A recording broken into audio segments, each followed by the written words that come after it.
1000 साल पुराना पानी का स्रोत, गुजरात की मिट्टी में छुपा प्राचीन खजाना, भारतीय शिल्पकारी का खूबसूरत उदाहरण।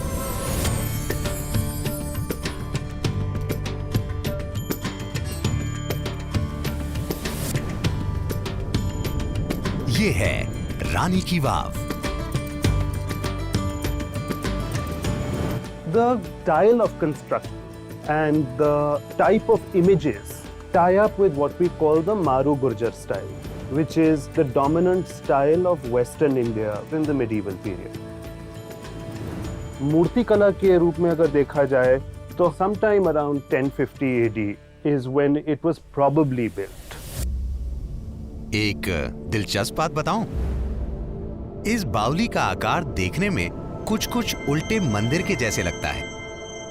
एक मंदिर ग्राउंड के ऊपर जैसे होता है, ठीक अगर उसी बिल्डिंग को उल्टा कर दिया जाए तो ऐसी ही आकृति है बावली की। So it gets widest on the top and narrowest at the bottom. इस बावली में 7 लेवल्स हैं, जिन्हें सीढ़ियों से जोड़ा गया है।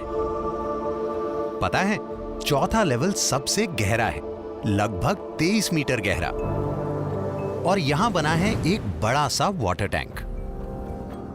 तो क्या होता है कि जो सबसे गहरा अंश है उसमें पानी भरा रहता है और सूखे के टाइम सिर्फ उसी के अंदर पानी रह जाता है। लेकिन बरसात में जैसे जैसे पानी भरता रहता है तो आपके पास कुएं के अलावा ये सारे तल भी हैं भरने के लिए। ज्यादातर मॉन्यूमेंट्स राजाओं ने अपनी रानियों की याद में बनाए हैं, लेकिन इस बावली को 11वीं सदी में रानी उदयमती ने अपने पति राजा भीमदेव की याद में बनवाया था, और इसका मकसद था पानी को इकट्ठा करके सोलंकी साम्राज्य के लोगों तक पहुंचाना।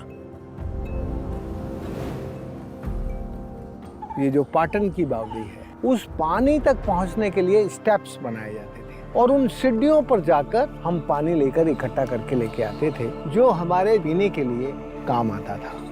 इसलिए बावली जो है ना, वो भारत के जल प्रबंधन का एक आइडियल मॉडल है।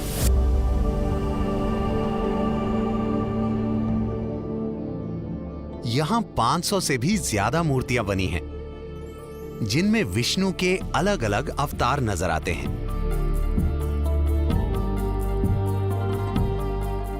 जो उस जमाने का क्यूरेटर रहा होगा वो इन्हीं चीजों के बारे में सोचता होगा कि मैं किस मूर्ति को कहां लगाऊं, जो प्रकृति से न सिर्फ संबंध रखते हैं लेकिन उन चीजों से जैसे जो खास करके जिनका जल से संबंध है। ऐसे देवी देवताएं यहाँ पे आपको मिलेंगे जैसे कि इंद्र, वरुण, ये विष्णु नारायण का वो रूप मिलेगा जो पानी से संबंध रखते, मतलब के अनंत या शेषनाग के ऊपर।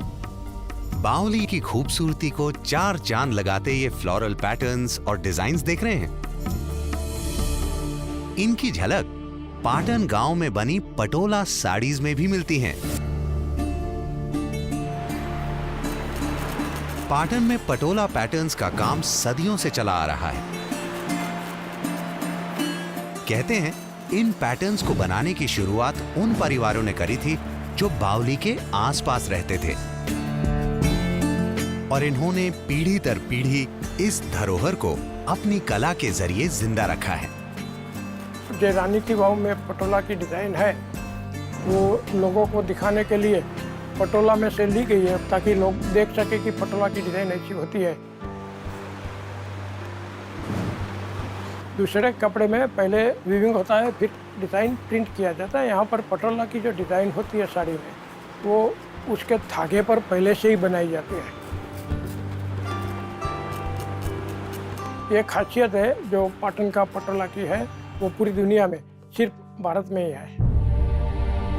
बावली या स्टेपवेल्स इस बात का सबूत हैं कि हमारे पूर्वज ना सिर्फ वाटर कंजर्वेशन की अहमियत को समझते थे, बल्कि इसके नए नए तरीके भी सिखा रहे थे।